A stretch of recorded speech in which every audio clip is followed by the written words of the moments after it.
at 4 on Leadership Television. My name is Onyefred Ugbebo.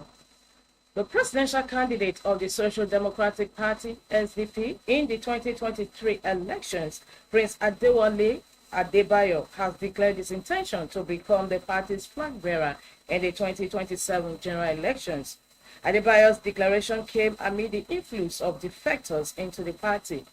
Earlier this week, the immediate past governor of Kaduna State, Malam Nasir El-Rufai, resigned from the All Progressives Congress (APC) to join the SDP. Adebayo, who was on Arise Television's morning show on Friday, stated that irrespective of the political strength of politicians defecting to the party, he would be their presidential candidate in the next election. Adebayo declared that President Bola Tinubu will be defeated in 2027, assuring that an SDP president will emerge. Reacting to the issue of a coalition among opposition politicians, Adebayo clarified that the SDP is not yet discussing alliances with any party, stating that political parties that want a coalition can approach the party. The Federal Capital Territory Administration (FCTA) has kicked off the disbursement of 300 million naira in scholarships aimed at benefiting 6,225 indigenous and low-income students residing in the FCT. This announcement was made during the official launch of the scholarship program for the 2023-2025 academic session at the FCT Scholarship Board in Abuja. Represented by his Chief of Staff, Chidi Amadi, the minister lamented lack of adequate recognition for teachers but expressed hope that they would eventually receive fair treatment regarding their welfare. He encouraged educators to remain resilient in the face of resource shortages and to make the most of available resources. In his remarks, Secretary of the Education Secretariat, Dr. Dalla Mihayo, said under Wike's leadership, over 230 billion naira has been allocated to education, focusing on capital projects for rehabilitating and constructing schools and educational facilities across all 6 area councils in the territory.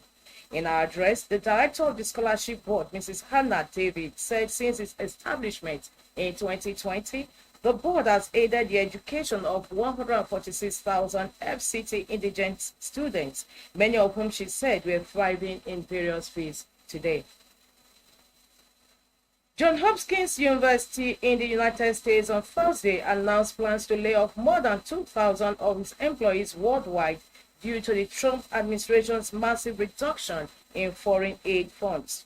In a statement made available by the school on Thursday, the leading scientist said, "This is a difficult day for our entire community. The termination of more than $800 million in USAID funding is now forcing us to wind down critical work."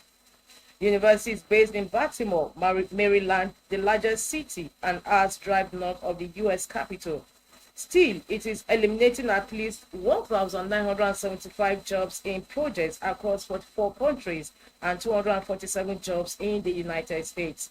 Trump and his senior advisor, billionaire tech mogul Elon Musk, have embarked on a campaign to slash federal spending, targeting in particular support from the U.S. Agency for International Development, USAID, for foreign and research and development.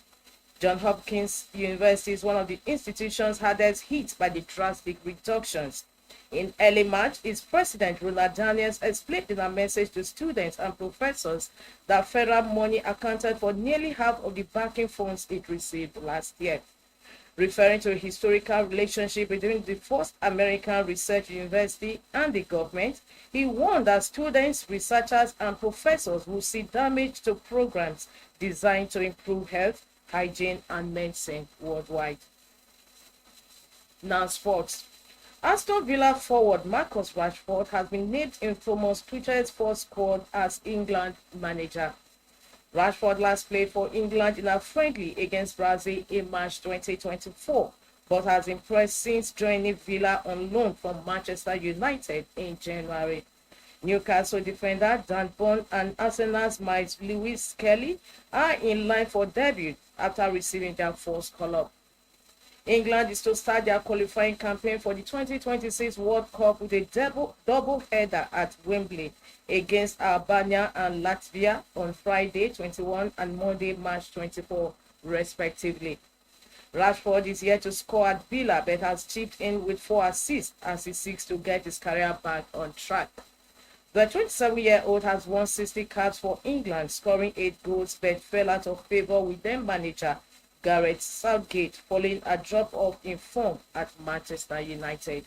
He was omitted from the Euro 2024 squad where England were beaten in the final by Spain, while he also missed out on the 2024-2025 Nations League campaign. Now, entertainment. Controversial social media critic Martins Vincent Ose, popularly called Very Dark Man VDM, has released and shared snippets of his new song Court Case from his album Body of Christ.